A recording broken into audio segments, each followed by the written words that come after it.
Turns out as a power player when you were the #2 man in the FBI's National Security Branch. Was there, and I'm not just talking about the FBI, was there any kind of a breakdown here in our national security operation? And specifically with regard to the FBI, are you troubled by the fact that they were alerted by the Russians to the older brother? They interviewed him. They said he was not a threat. He goes to Russia. He comes back. And they don't seem to have him on a watch list. No, I'm not troubled by this for a few reasons. First, people fail to consider the implications of false positives. You look at one guy we could have gotten, you forget the other 10,000 who would have come in the net if we looked at every person like this every day.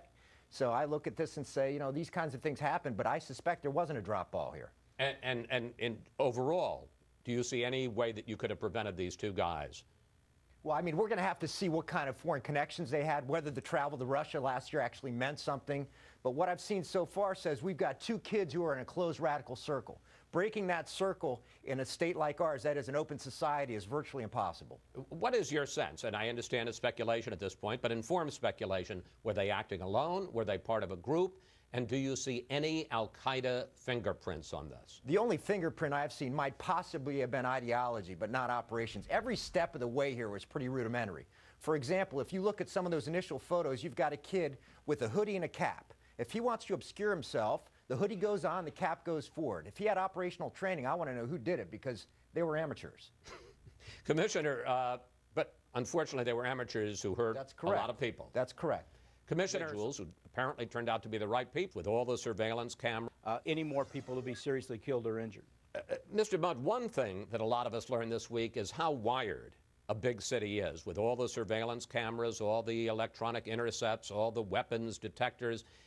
Give us a sense, if you will, of tradecraft. How do you identify within a couple of days two individuals who apparently turned out to be the right people, two individuals out of thousands and thousands of spectators along the marathon route? I think you're looking at the sort of explosion of video, smartphones, the video you get from places like ATMs, and how incredible that's turned out to be as an investigative tool. Even 10 years ago, I'm not certain we would have had those videos, those photos, rapidly enough to identify these guys. So you can put together whatever kind of intelligence picture you want, but that video was critical. But when you have the video, give us a sense, take us inside that Special Operations Center. How do you identify these two guys? Well, what we did in this case is to say we're going to release it to the public because we don't have time to conduct a month-long investigation. If these guys do something tomorrow and we didn't release the video to identify them, that's a potential mistake. But how do you identify the guys so you can release the video? Well, one of the things you're going to do is to say, hey, we have a tip line. If this guy's your neighbor, if he lives in your apartment, you've got to take the risk of taking 10,000 phone calls for that one that works. Do you come away from Matrix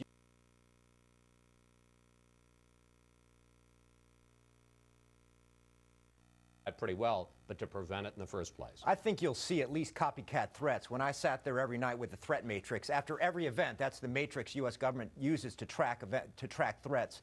Yeah, after every event, someone would call in and say, I want to do something like that. What I fear, though, is that people too quickly are going to categorize this as terrorism.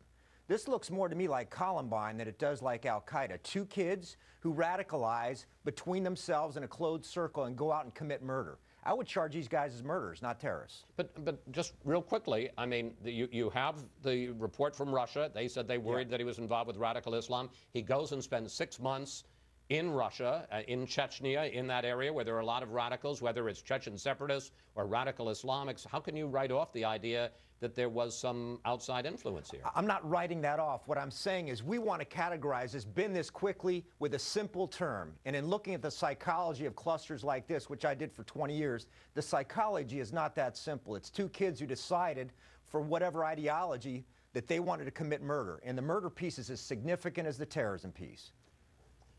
Philip Mudd,